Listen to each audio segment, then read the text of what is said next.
Tu as changé nos robes qu'on portait. Tu nous as donné de nouvelles robes. Jésus, oh Jésus,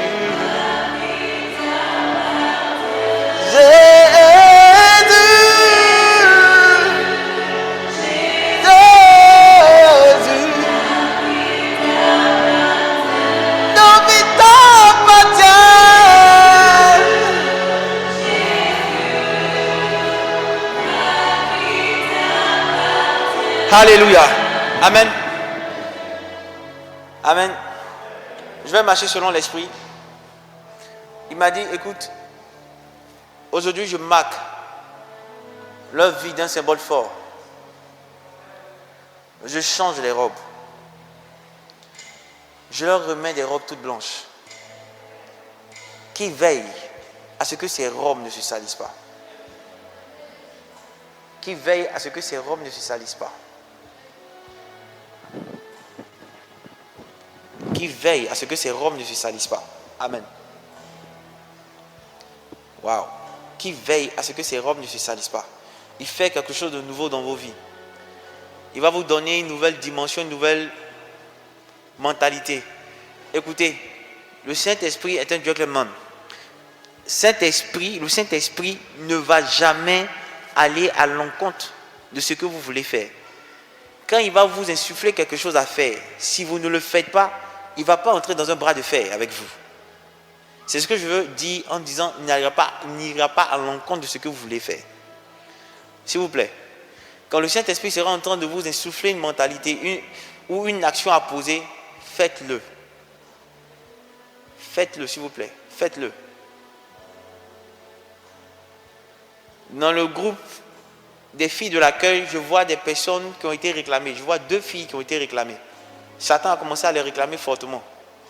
Donc, essayez au niveau de l'accueil de voir les anciennes personnes, ceux qui ne sont pas venus, commencer à entrer en contact avec elles. Satan a commencé à les réclamer.